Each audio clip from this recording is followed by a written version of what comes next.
So good morning, everyone, and welcome to our Pativity and Robert Half collaboration forum. This is week 2 of our new series, and it's great to see you all here. My name's Paul Middleton. I'm a managing director in Pativity, and as usual, I'm joined here today by my colleagues from Pativity, as well as by my colleagues from our sister company, Robert Half. Our aim of this series, entitled Opportunity and Adversity, is to push ourselves further as we face up to the challenges of the period ahead. 3 tiers of lockdown, Brexit, the economic outlook for UK PLC, and obviously the approaching winter. But don't worry, we won't make this all doom and gloom. Instead, in this series 3, we want to create a platform for more of a debate on those topics and issues that provide us with an opportunity in this adversity to navigate the challenges that lie ahead.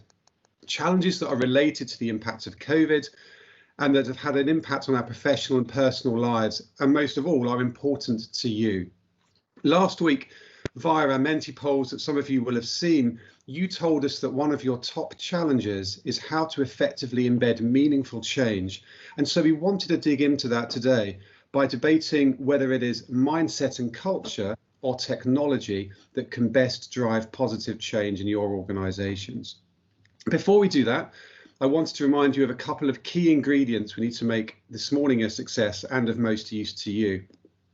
The first is your participation in this debate, because without this, there is no debate.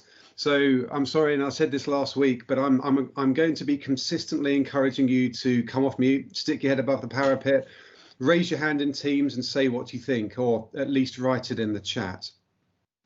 Linked to this is the second ingredient, which is your ideas and inspiration. So please tell us those business issues that you are currently facing and that you think we should debate in more depth in future weeks. And every couple of weeks, we'll run a poll to ask you what these are and just to get your validation around that. So in summary, after 30 odd weeks of holding these forums, we want to hear your voice more. So I'll be gently encouraging you from time to time just to put down your coffee and to get involved. If you're dialing in, you may need to press *6 to take yourself off mute. But otherwise, please put your hand up or write a question in the chat, or even be really bold and call out your question. As I mentioned, during these forums, and like last week, we will from time to time run a short online sentiment survey and poll.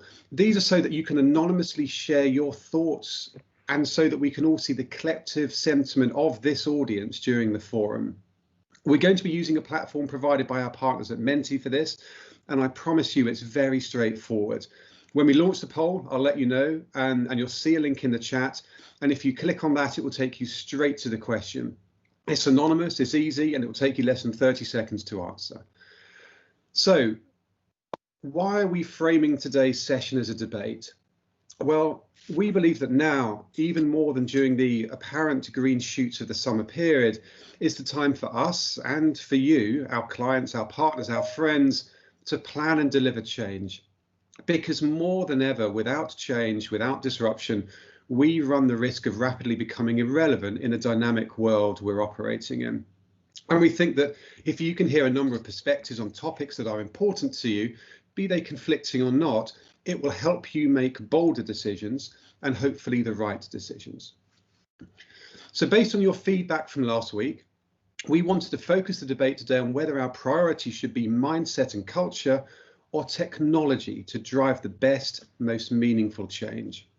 We chose to focus on this as we at Pativity and Robert Half work with a range of companies that struggle to embed long-term effective change and the challenges of having the right underlying culture that allows that change to be a success, as well as building or buying the optimal technology solution that drives change. And we see these themes coming up time and time again. But how we think about the concept of change has evolved in the last 9 months. More of us are working from home. Maybe we've restructured our businesses. Maybe we have less people. And the people that we do have may well have different skills and expectations. Maybe our businesses have less available cash. Maybe our risk appetites have changed. And maybe the needs of our customers or shareholders have changed. So these are just some of the considerations we'll look to debate today. And to do this, I'm delighted to introduce you to our panelists, or our protagonists, as we called them last week. So firstly, I'd like to introduce you to James Ackrig. James has been described as an evangelist of new technologies. He's worked in and around the IT industry for over 29 years, which includes 18 years at Microsoft in the UK, where he was head of technology for partners. He brings a passion for how technology can deliver real value and benefit to businesses of all sizes and to all individuals through focusing on business outcomes. James's current area of focus is digital transformation of the modern workplace and augmented human intelligence using AI and machine learning. And we're delighted to welcome James to our forum today.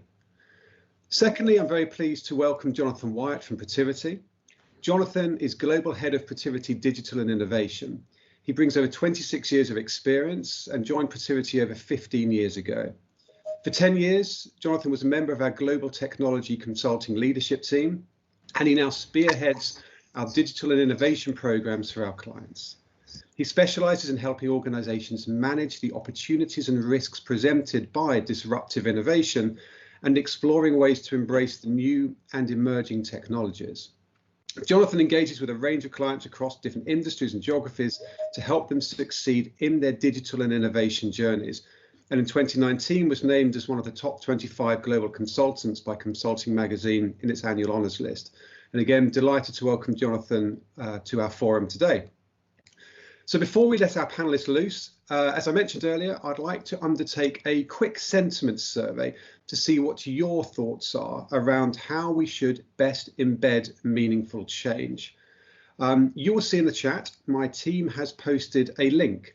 And if you could please click on that link, the screen you will see will ask you what you think on the topic of whether culture or technology is more important in embedding meaningful change. And you just need to select a number between 1 and 10 on that. When you've done that, if you keep the page open, you'll very shortly see a second survey that will ask you where you think your organization is on this scale. Is my team going to share the screen of what people need to do? If not, don't worry. Here we go. Yeah, so you should see not that, but so we'll come back to, so you should see a screen that looks something like what my team's showing now, and just plot what you think on that. And as I say, we'll come back and see the consolidated results very shortly. But as you can see at the minute, it's almost like the live results coming in on Sky Sports. We're somewhere around 4.2 on the survey, which kind of are leaning towards culture as technology. So without further ado, I'd like to ask our protagonists to share their opening thoughts on this topic. You may notice that while they do this, from time to time, we may try and highlight the speakers and teams so you can see them more easily, but hopefully that just makes it easier for you. So James, if you would like to open with your thoughts, please, and if my team could just maybe just take down the Mentee, that'd be great. First of all, thanks for inviting me to the debate today. I'm looking forward to this. I just want to start by being very, very clear. I am a geek. I'm not embarrassed by this title. I've been called it for most of my adult life. I've made a very successful career out of it, and I've been able to experience firsthand the incredible positive change that technology has enabled across both work and our personal lives. I often listen to futurologists talk about technology very grandiosely over the next sort of 10 to 20 years, horizons around, where this is going to change business and so on. But for me, it's more important for all of us to sort of focus on the short to medium term. There's changes that we can start to affect today that will enable positive change. It's interesting that the debate today is around meaningful change. And perhaps one of the fundamental questions we should always ask when looking at technology innovation is meaningful for who? For the organization, sure, we look at growing profits and shareholder value and so on. But when we then think more broadly, they're sort of meaningful to the employees within the organization, the individuals within that organization, and making sure that it's meaningful to our ultimate consumers of our products and services. So, this is where there's a greater focus on how you actually transform technology through the consumerization of IT, making it more about the experience in using technology. And that certainly will help create better and more effective positive change. It's interesting to see that people are leaning more towards the culture aspect and mindset, but we shouldn't lose sight of the fact that culture and mindset can also be a significant blocker for the adoption and advances of technology in business. And so, how we address those things are equally as important as embracing the new shiny technology that's around there. James, thank you very much for that. Jonathan, could I ask you for some opening comments, please? Yeah, no problem at all. And thanks, Paul. Thanks, James. Thanks everyone for being here. So I'm going to at least lead by taking the side of people and culture and the importance of people and culture in driving and affecting change in an organisation. And I'm not, perhaps surprisingly, given my role driving our digital practice, going to equate digital transformation with innovation and change in many organisations, and particularly those sort of bigger ticket, more meaningful change programs.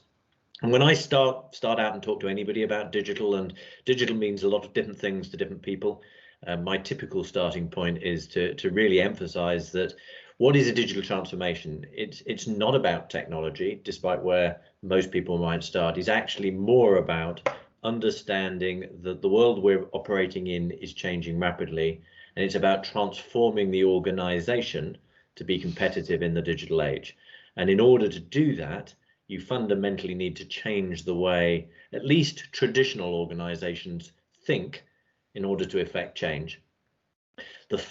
As organisations go through digital transformation journeys, I often talk about 5 levels of digital maturity that organisations go through and the journey we take people along. The first of which I refer to as being the digital skeptic. And that is the first hurdle to overcome. And in my mind, every organisation is embracing technology. Every organisation has a website. Most organisations will have a very active digital channel. So it's not that organisations aren't utilising technology and embracing technology. You can still be a skeptic, because for me, the fundamental mindset shift that needs to happen to get from being a skeptic to being a organization that is truly on the digital transformation journey is to recognize that what we do as an organization with technology, the way we embrace and utilize technology, actually will enable us to differentiate ourselves in the marketplace and to be successful. And the more successful we are at doing this, the more successful we'll be as an organization. And many organizations look at digital, particularly the traditional organizations, as something they have to do because other people are doing it. They have to deal with the threat, deal with the challenge of these digital organizations stealing market share. The mindset is all very negative from the start. Whereas the mindset needs to be, actually, the world is changing. Change presents great opportunity. If only we can do this better than anybody else, we will come out of this in a better position than we are today. And even if you're a market leader, there's opportunity to do that, because if you just take an organization like an Amazon, it started out being one thing and has evolved into very different areas. It became really good at the things that it does, and then through that expands into different markets and different areas and different opportunities. So for me, there is a journey that people need to go on, and going all the way through. I talk about skeptic being the first stage. We then get to beginners who tend to be piloting, trying point solutions. We get through to the followers who've got a much clearer vision and view as to where they're trying to get to, and then through to what I refer to as experts, who are very digital in terms of the way they look and feel. And then I characterize the leaders as being the brands that you really associate with innovation. And so for me, that's the digital journey. That's where people need to go. I would stress going into this, I talk a lot about a balanced approach to digital. We have a framework that we utilize that sort of got 36 different things that you need to be good at. And I wouldn't underplay being really good at technology and being really good with data are critical components. But you do need the other elements as well if you're going to really affect the change that you want. Thank you, Jonathan. So, Sean, if I could ask you just to show the results of that Mentee poll, and just to see, so before we kick off with the questions, where the sentiment of the audience lies. So, what do you believe that drives the best change? Is that mindset and culture? So, Jonathan, you've got a more friendly audience here.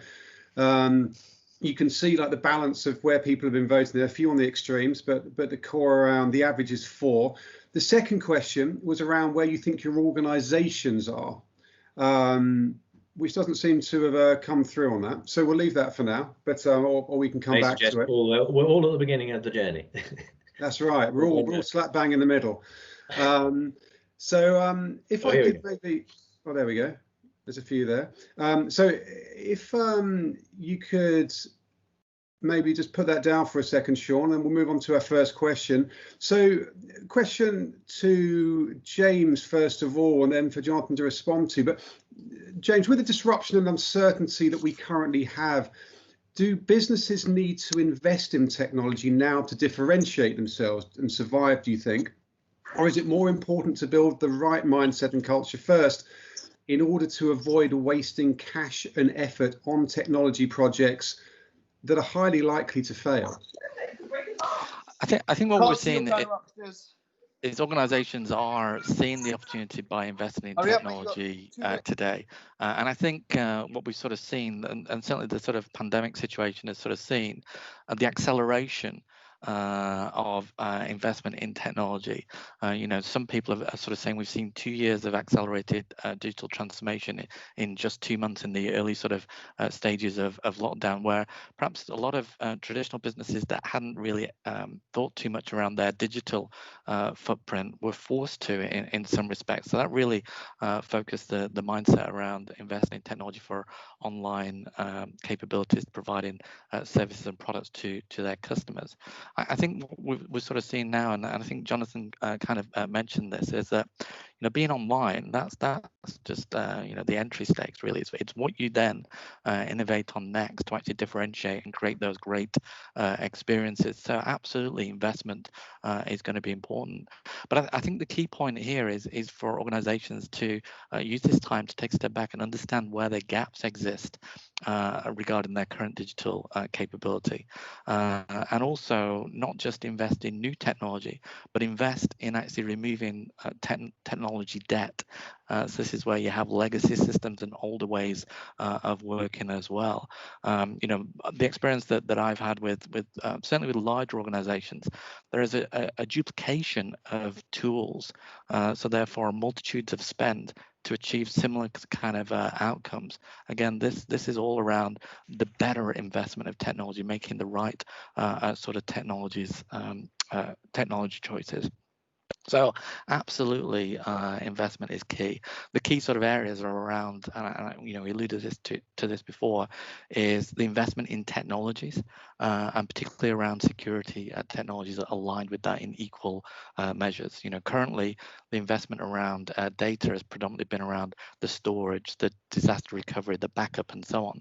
If you look at that percentage of spend, how much is invested in actually unlocking that data, almost democratizing the data that you have in your business to enable change to be more meaningful and more effective. Thank you, James. Jonathan, how would you come back to that, please? Yeah, a couple of quick thoughts, and I'll specifically come back to the technical debt point in a minute. But from my perspective, as I talked a bit before about, I do think people increasingly talk about digital transformation, and the word digital often now gets dropped. It's transformation, driving change, affecting change, because it's very actually hard to envisage a major transformation that is not digital in nature and embracing new and emerging technology.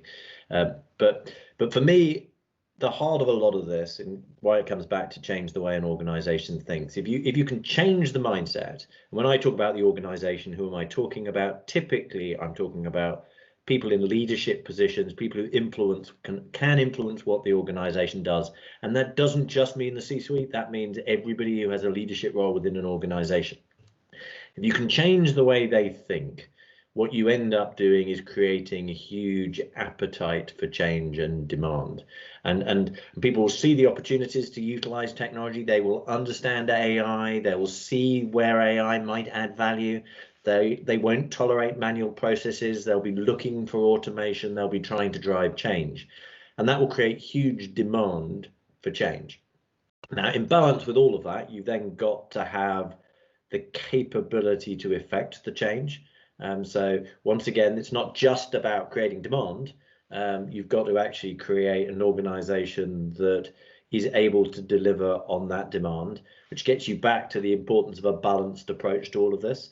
But, and we've all seen many, many examples of this, give an organization a lot of technology and try and force it into an organization that doesn't even realize it wants it, doesn't understand why it wants it, isn't ready for it, ultimately leaves you with a very expensive organization that often won't really embrace change. And how many organizations have we seen take a really new technology solution and then try and convert it back into their old technology solution, rather than evolve the organization to really make and take advantage of the new technology and to change? But actually, you know what we're going to do is we're going to take this really flashy new technology that works really well, that's been designed by market leaders, and we're going to try and turn it back to work the way we did. And if we can't do that, I'm going to use Excel and spreadsheets in order to work around the system so that I can do the things the way I want to do things, because they haven't really bought into the change. They haven't bought into the need for change. The other example for me, if you just really want to throw out a very simple example of put the technology out there, do people just embrace it? Let's talk about voice recognition replacing typing. We've all got it. It's very powerful. It works very well.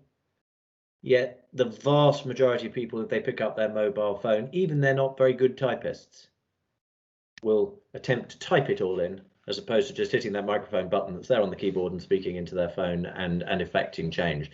So there are loads of examples, if we put the technology out there, where people just don't do it until you can force them to think and act differently. And therefore it's about getting both, and absolutely you've got to have both working together. So I would stress it's not one then the other, but you've got to have both. But I think technology without people being ready for it just ends up falling flat.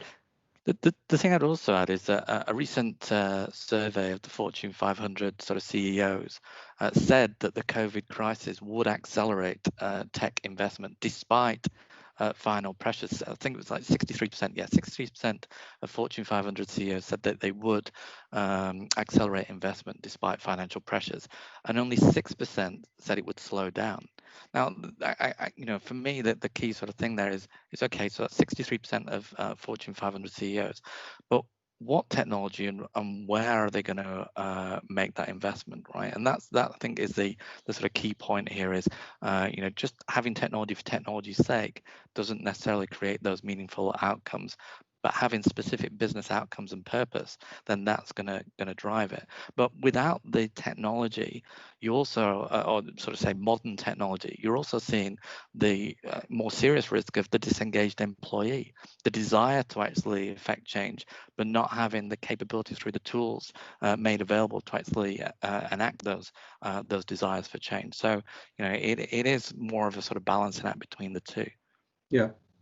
No, James, thank you for that. And it's interesting to see some of the comments coming through in the chats that are kind of, I think what you're saying, I think particularly on the culture side, Jonathan, is resonating. But I think, James, just on that last point you made, I saw a survey this morning that shows the difference between employer and employee views on how, for example, working from home is affecting, where the employer thinks they've given all the tools to the employee at home to effectively work from home, but the employee's view of that is quite different because they aren't as effective. So maybe just picking up on that a little bit about how we embrace new technology.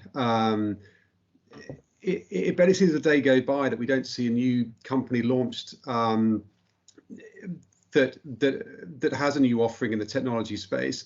I mean, we've barely seen so many new entrants over the last few years offering the latest digital and next generation solutions that are quick, have cloud-based deployment, and are very quick to deploy.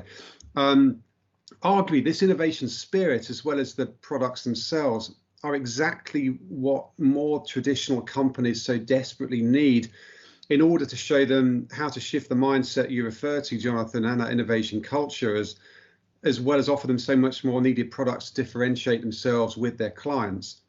So should we as businesses be aggressively embracing this market of new solutions to drive change more effectively? And if we should, how do we go about it when there are so many?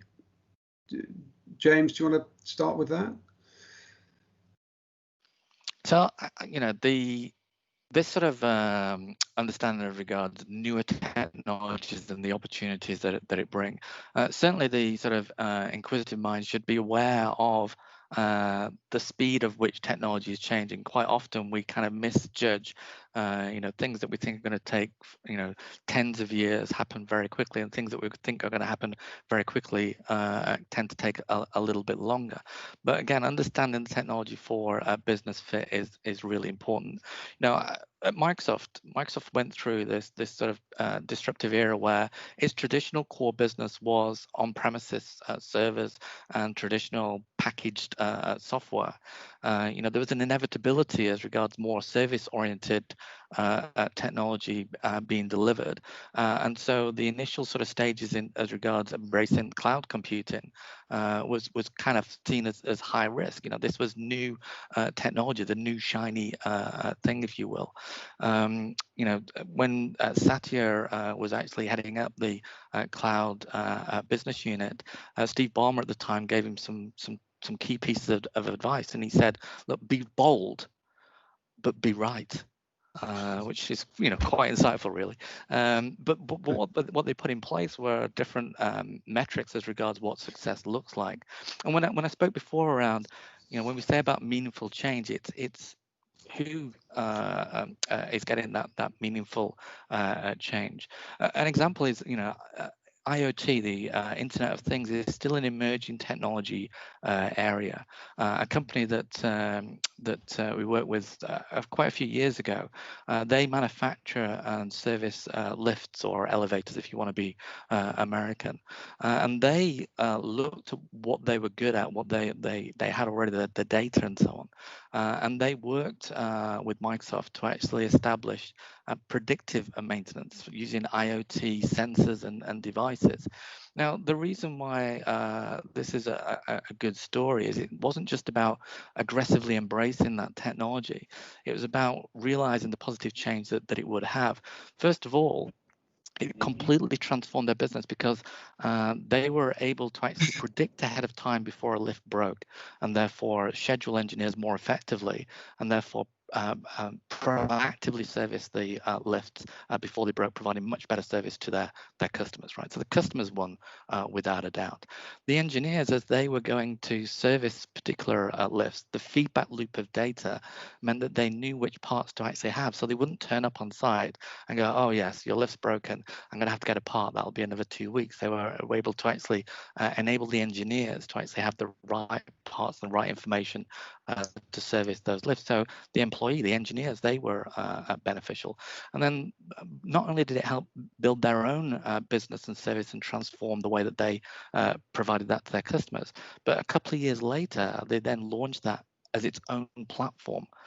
So they became a digital service provider in their own right, using the expertise from their own business transformation and then making that available to other industries as well. So the organization not only gained the positive change through their current business models, but also secured a future as regards their business models as well. So absolutely embracing some of these newer technologies can pay off. Thank you, James. Jonathan, would you like to come back on that? Yeah, no, and I guess from my side, I'm very much in the camp that we need to be exploring all the new and emerging technologies. I think most organizations are not going to flip the switch and become Google overnight. Therefore, in the main, most of us are going to be buying into third-party solutions that the ecosystem are developing and building and utilizing those, not trying to build our own and replicate our own. And so really understanding the technology platform that's out there is an important part of the journey. When we talk about a balanced approach, one of the early things that we talk about is the ecosystem, how you work with the ecosystem, how you partner with the ecosystem, your ability to bring them in, to see them as partners, which is a big mindset shift for many organizations, to switch from this vendor.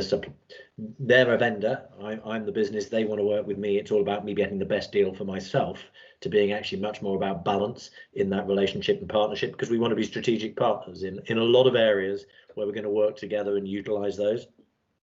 So I do think you do need to have people within the organization whose job it is to be exploring and looking at that ecosystem, looking at technology, identifying potentially interesting technologies, many cases which might be tangential to the business, because actually looking at some of these technologies can spark ideas, seeing what other people are doing with technology. So you need people in the organization whose job it is to do that and to surface these. But equally, when I talk about the 5 stages of maturity, when I actually talk about the beginners, what you often talk about is seeing a lot of point solutions, which absolutely plays to people who've seen something shiny, interesting, new, and we're putting it in. But it's not necessarily obvious from all the things that are happening what the organization's strategy is and where it's trying to get to and what it's trying to do. So I do think with a lot of this, it's not technology for technology's sake, it is technology for a purpose. And therefore there needs to be a business vision as to where the business is going, a sense of strategy, a sense of direction, and then the technology can follow that, not lead it. So seeing the technology, being aware of the technology, seeing what others are doing, using that to educate the organization, to spark ideas, to drive creativity, critical, but having strategy, direction, and focus, important. My only other quick comment, and I guess it links a little bit to James, one of your comments you made around Microsoft and only making the right decision.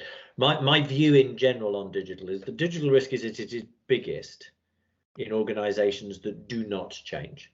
And unlike a lot of change, a lot of risks arise because of change. I think digital risk, as I describe it, actually arises at its most from not changing. And I do think organizations would be better to fail a few times trying new things than erring on the side of, well, until I'm sure it's absolutely the best investment and the wisest investment, I'm going to do nothing. And so I would err on the side of having a few mistakes, a few errors, trying some things out that don't turn out to be the game changer is a better environment and culture to be in, the one that is cautious, waits and sees, follows what everybody else does, and is slow to embrace. I just want to follow on from that, Jonathan, if I will. I think, you know, the example I gave around Microsoft embracing the cloud was obviously quite some years ago, and you know, the approach you know, for a lot of organizations has changed quite dramatically, and the approach that you sort of mentioned is this experimentation approach to technology, and you know, I think a lot of organizations can learn from how the technology industry itself is embracing that. They have actually used technology to actually enable technology, if that makes sense. So automation as regards the testing of software, the automation of the transition from the hands of the developer to production. You know, a lot of these technologies have advanced to the point where, you know, some organizations are conducting several thousand experiments a year around how their technology interacts with users or employees. So, you know, experimentation is something that technology is actually enabling. You know, I'm going to be very open here that I don't believe that technology alone will actually drive positive change. It absolutely is a blend approach, but without the access to modern technology, a lot of these changes just aren't going to be possible. And Paul, just one thing, just jumping in here. I think one thing we, and I've noticed it in a few of the questions things, one thing we haven't really talked about in this, and I never quite got the opportunity to come back on technical debt a little bit earlier on, is data. So we've talked a lot about tools, technology, embracing the new shiny thing, but at the heart of a lot of big change programs and the heart of a lot of big digital transformation is really about the power of data and having access to data and utilizing data and extracting value from that data to drive better, at the end of the day, better business decisions. And a big part of technical debt for many organizations is issues with data and their inability to access the data they've got, to manage the data. Also, elements of being very risk averse when it comes to some of these things. So one of the characteristics, once again, as we talk about organizations and culture change, which we haven't really talked about to date, is attitudes to risk and risk taking. If you picture almost any digital leader and you think about the people who run those organizations, perhaps not surprisingly, given the entrepreneurial elements of a lot of those businesses, they're led by risk takers and they embrace risk as a matter of course. many organizations are very, very risk averse. And one of the areas we look at when we look at culture and change and digital maturity is about risk and risk management and risk appetite. One of the things I talk about is that traditional organizations see risk management about mitigation and risk avoidance, whereas it really needs to be much more about the balanced approach to risk. And are we taking enough risk and embracing risk and trying new things? And that is as critical as important. And that flows often through to data and use of machine learning and use of AI and some of these newer areas, because what you start to see is traditional organizations coming up with all the reasons why they can't use the data they've got. And privacy often comes up as being one of the drivers and one of the topics. It's also one of the reasons they often can't work with the ecosystem, because they're hugely resistant to sharing their data because nobody else can be trusted with their data, even though in many cases, not always, but in many cases, the technology companies that operate the cloud will manage the data at least as well, if not better, than they would manage it themselves. And therefore, a big chunk of the cultural change is appetite to risk, attitude to risk, a mindset around compliance. I talk about compliance functions needing to become innovation functions. So your mindset is really about saying, I understand the strategy, I understand the rules and regulations, I understand where we're trying to get to. My job in compliance is to find a way to make that possible whilst respecting the regulations and respecting the rules and understanding what needs to be done. And typically there are ways of doing it, but you've got to get into that mindset and not just come up with all the roadblocks as to why we can't. And James, thank you very much. There's been a lot of questions and comments coming from the chat, which is fantastic to see. I just wonder, as I'm looking at Scott's comment and Lisa's and John's, would anyone just like to put any of those questions to James and Jonathan? Yeah, why not I, Paul? Hello, it's Brian Feltham here. I was wondering about almost the people side of this sort of change. Obviously, culture is the people. You need that culture in place to embrace the technology, but the technology is the facilitator. As a business is taking this journey from maybe what its current state is to a utopian future state, how do you manage any transition of the headcount? You might imagine that there's people in your existing headcount who are resistant to change. I think that was referenced earlier on. How do you take that journey without taking an axe to that headcount and just bringing in new people, transforming the culture of your current people perhaps to embracing that change rather than moving people off, which might be what people will fear and create a resistance to that change? Thank you, Brian. James? Thank you. That's a really good question. I think one of the approaches a lot of organizations are taking, and I'm not one for using buzzwords too often, but this whole concept of growth mindset, the idea of not being in a position that you believe you know everything, but being in a position where you want to learn everything, is key as regards some of these technology changes that we are being faced with. So when it comes to individuals, an organization I guess has a responsibility to provide the ability for people to learn how to use these, to understand these technologies, to learn these technologies, to have the desire to understand what's in it for them, to actually get on board with change. So we sort of see the sort of learning organizations providing tools and platforms that make that possible. There is a realization that nothing stays the same for forever, and particularly in this sort of digital era, and every employee has a need to actually learn and continue to change. Change is going to accelerate, not necessarily slow down. Ultimately, there will be potentially people that aren't able to make that mindset shift, and then those becomes more tough conversations, or looking at different types of roles within the organization that then they don't become blockers. Jonathan? Yeah, and James, I think your final comment there was important. I think we don't need everybody to be ahead of the game and driving and affecting the change. There are going to be roles, and most organizations are going to have roles for people that are less engaged and less excited by all of this. But for me, a large part of this, number one, is about creating a bit of excitement and energy. So it's about actually selling. You've got to sell this both internally and externally. And I did see one of the questions talking about comms and the importance of communication strategy pop up. But I do think there is a big part of selling people on this journey, and why it's exciting, why it's great, why it's good for them. So I do think that's important. I think there's an education element for a lot of people. I think you've got to educate and train people. You don't just need to assume everybody is going to pick this up and understand it. And so I do think all organizations have got to invest heavily in training and educating people around the tools, the technology, what's out there.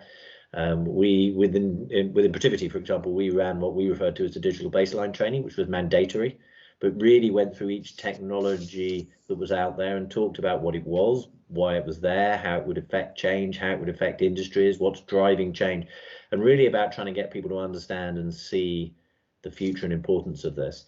The other bit for me on the people side, so once again, coming back to our balanced approach and balanced scorecard, one of them is specifically around HR and people and how we manage people. And when you think about this, part of this for me stepping back to, if you look at all the components around your HR strategy, when you're thinking about recruitment, how much of the consideration on every recruitment decision that you have is around people's digital IQ, the value they're going to bring, the positive change they're going to bring to the organization.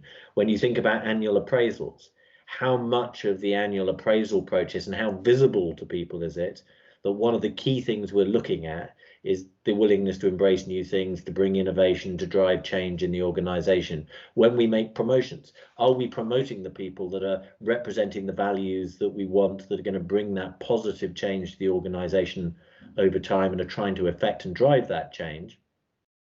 Or are other things driving the decisions? And for me, there's lots and lots of ways that we can positively influence the culture and educate our people and train our people and create an environment where people want to do these types of things.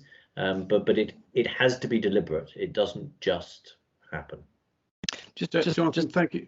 Just sorry. one last thing. Yeah, There are lots of models for driving change. You know, there's a ProSize ADCAR model. There's the Kurt Lewin model as regards driving change.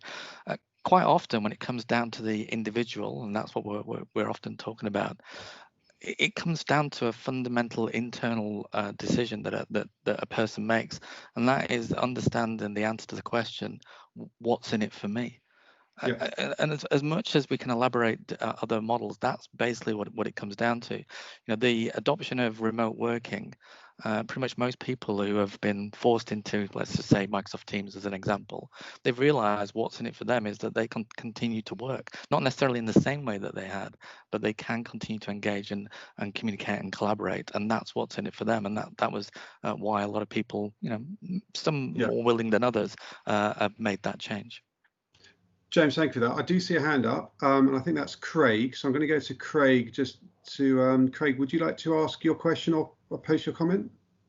Yeah, Paul, I think from a recruitment standpoint, I work for Robert Half. I just wanted to say one of the things we've really seen from a technology standpoint is technology. I suppose you rewind the clock a few years, used to be kind of a back office function where it was like it needed to be done. But as technology is now at the forefront of pretty much every business and every sector and every industry, technology is much more needs to be a business partner with companies, and you know they need to hire people that can communicate effectively with the business and the operational side of things. So I think we've seen a huge drive forward in trying to hire people that can effectively partner with the other sides of the business to make sure that technology is implemented and used within the business effectively. Yeah, no, thank you. Thank you for that, Craig. Yeah, that makes a lot of sense. And I think, you know, as well, it just resonates alongside a lot of the comments I think we're seeing on the right-hand side. So, James, I'm going to put you on the spot here then, just building on what Craig has just said. As you said, as a self-confessed geek, and I'm going to ask you to be bold, but be right here. What what are those technologies that businesses cannot afford to overlook now? What should be the priority that people should be saying, like, these are the top of my list? Regardless, guys, this is what I should be looking at. So, I'll just re-emphasize data, right? That just get that out of the way, and security, right? Just get that out of the way. But I think the other things are, if you don't have good data, you will never reach the potential of what machine learning can do, for example. So, while I will say machine learning is something that organizations should be looking at very closely, without those sort of foundations of good data and security, unlocking that data for organizations to do experimentations, then the sort of realization of that change is not going to be possible. Alongside that machine learning, and what I'm not advocating is that every organization should go and recruit data scientists, right? I'm not necessarily saying that. What I'm kind of saying here is there are early steps that organizations can take in the world of machine learning and AI by leveraging building blocks of AI, compositional AI technologies, to incorporate them to enhance their businesses or create new products and new services. So that's certainly one area. That then also enables greater automation, intelligent automation, rather than just traditional workflow automation. But I think the key thing here is around, pretty much everybody on this call will be part of some digital transformation journey. Every business is looking to transform their organization. Yet, again, more research has been done that 86% of organizations struggle to find people with skills around software development to create those new products and services. And this is where I think one area of technology that businesses should be looking at is the rise of what's called the citizen developer. This is where you are, you've gone through the data, you've gone through security, you've democratized the data to a point where frontline workers perhaps and other levels within the organization have access to data, and modern technologies that allow people to design mobile and web business function apps. The citizen developer is not a new idea. Right, people have been doing it with Excel. I think Jonathan mentioned it before, for many, many years. But as we've learned, Excel isn't necessarily the best tool for data-oriented jobs. Okay. And so, new tools are becoming available. Organizations such as Autoglass, the learning, that sort of self-fulfillment of change has been possible by people having access to the technology, looking at traditional paper-based processes for how they interact with customers, and turning that into a mobile application, saving $1.6 million a year in that one process. And now they scale that up to sort of 80 applications. Similarly, you've seen success stories in Heathrow, where they went very quickly from a few applications to 30 applications that are reducing paper processes that people had. There's still a lot of paper process. This is the low-hanging fruit for the citizen developer, because they understand the pain and the challenges as regards performance and optimization of those parts of business. So James, thank you for that. I'm just in the interest of time, I'm just going to move us along, because there's a couple of other subjects that have been coming up in the chat, and I just want to make sure we touch on them. Jonathan, if I might just come to you with this. I mean, James and others have spoken about data security, and where that is poor, where we have poor architecture, poor systems, poor data quality, poor security. Can we just drive more effective change by being a bit bolder and opening and be more open to the idea of starting again rather than building on shaky foundations?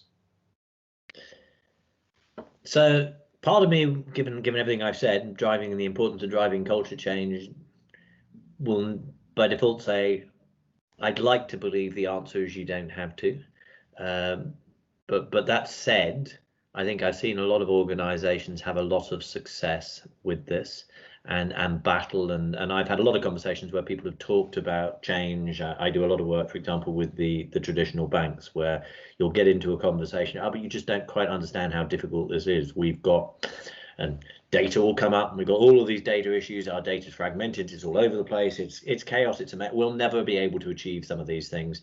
And and or they'll start talking about risk appetite, and we can't just go there. There'll be all sorts of reasons why not, and yet then I'll just challenge them. But then there are a number of organizations that have started from scratch and built an entire digital bank within 2 or 3 years, and you've got the brand, you've got the relationship, so why couldn't you just do that and run that alongside your business? If you're worried and nervous, you can even operate it as a slightly different brand.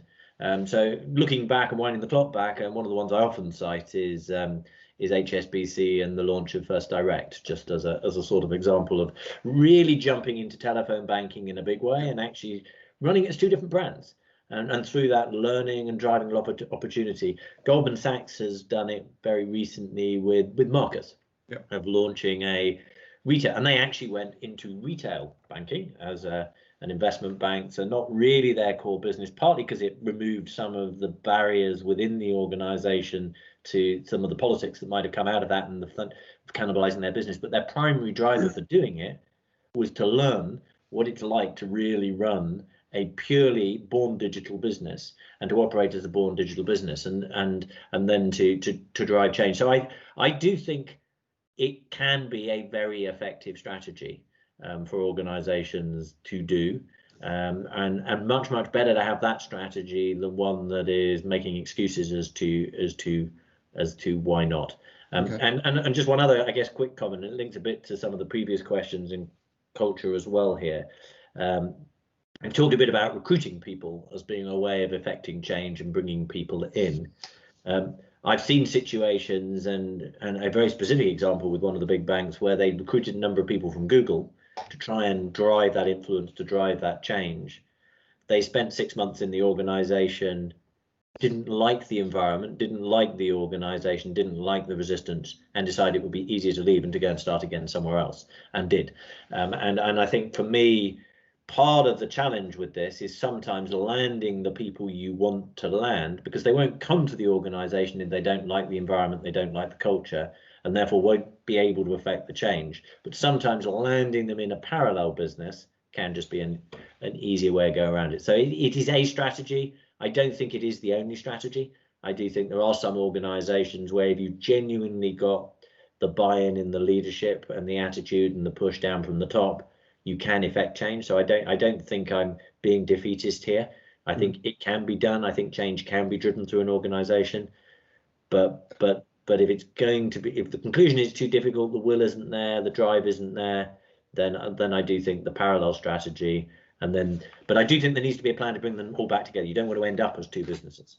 So you've got to have a plan that brings them back together. I'm going to ask, because just reflecting on some of what you just said there, Jonathan, just Sean, we've had 2 Mentee polls so far. I just wonder if we saw the results, I think, of where you as a group were on the spectrum. I think you were saying initially you were kind of 4.2 there. If you look at the second result of what you posted, actually where your organizations are, despite where your personal sentiment is further over to the right, so that's 6.3. So your organizations are more technology solution orientated than you are in your sentiment. So a couple more questions then, just to shift the focus slightly and to try and reflect some of the questions coming through. A lot of the people on this call, and probably most of the people on this call, are now working from home, and that balance may have shifted as to how we want, the best possible technology solutions, maybe rather than culture, even because our culture isn't office orientated. It's kind of what we make ourselves. So what do you think, James, just to kick us off, how should employers kind of factor in working from home now? How has that changed this dynamic? So, a couple of quick thoughts on that. Yeah, so I haven't been a remote worker for many years. It's quite interesting now. Everybody else is in the same sort of situation. I think the key point here has been that idea of what was the blockers before. The blockers may have been trust of employees, and we've seen certainly in America where that is still an issue. In fact, that tattleware, I believe is the phrase, has been installed on employees' machines that are working from home to monitor how employees are working. But it's more around how we can actually use telemetry around how people are working as managers and leaders to actually enable better well-being for people that are remote working, making sure that they are connecting and engaging with their line managers, engaging with the broader organization, albeit digitally, and also overcoming some of the challenges that remote working is bringing, such as we often learn and progress in our career by learning from others. If we're all dispersed, how do we actually simulate that in a digital way? So as well as the benefits that it has enabled us to continue to work, it also has challenges, and we need to start to address those now, but before they could become longer term problems. Okay. Jonathan, very quick comment from you on that before I come to Craig. Yeah, the only I guess comment I'd make, around working from home, I think it's important to remember, and I think it's often as leaders, we're often in very different positions in terms of our work from home environment than others, and therefore we do need to recognise that not everybody will see the positives in the same way that others will. I do, though, think, given the comments before around some of the cultural barriers that often exist, and some of them do come from the workplace. So I've got clients where trying to get a meeting room is incredibly difficult. Therefore, trying to do collaboration and collaborative working and brainstorming, when you do get a meeting room, it hasn't got the good technology. And in the virtual world, we can get a meeting room whenever we want. We just start a Teams meeting. All of those meeting rooms are equipped with the technology the organization has. It's relatively easy to make tools like Mural and other things that are collaboration tools out there. So I do think there are some benefits. It also gives us the opportunity to rethink before we come back the physical environment, if we've got an appetite to spend, to actually make it something different when we return. But I do think we also do need to recognize there are many people in the organization in more junior positions who rely on the work environment for their social life. Yeah. They're often in much smaller environments, working off a coffee table, working off their lap, which you can do in a crisis for a few months, but not indefinitely. Absolutely.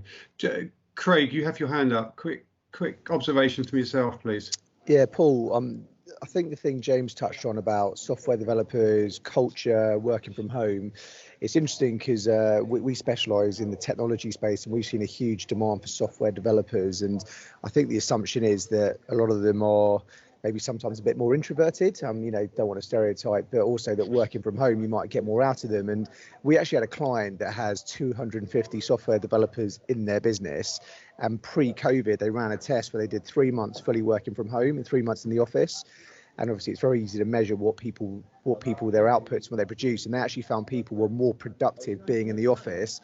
Right. That's obviously driven by the culture of the business. But a big thing was that they found that interaction, that because they can interact with people over desk, when they did call them via Teams or Zoom, whatever, they ended up having much longer conversations working from home. So again, I think it massively depends on the culture of the business and the people you have in the team.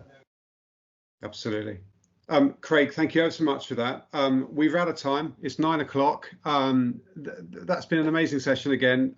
Thank you very, very much to both James and to Jonathan for all your perspectives, and actually to everyone here as well. As ever, you've filled up the chat with a lot of comments and questions. Thank you ever so much for that. If you like what you heard and you want to follow up with anyone, then please feel free to contact us at Pativity and Robert Half, to Jonathan directly, but also if you wish to contact James, please feel free to reach out to him via LinkedIn, and that's probably the easiest way. Our challenge to all of you, as ever, is to put this into action.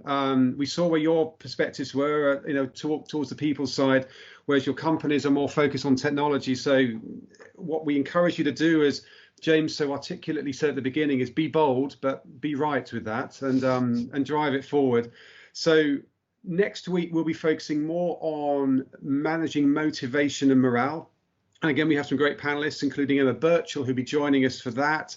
So until next week, on behalf of my Pativity and Robert Half team here today, I'd like to extend our best wishes to you all. Stay safe, be kind to each other, and we look forward to seeing you next week. Thank you very much, everyone. Thanks, everyone. Thanks, everyone. Thanks, Paul.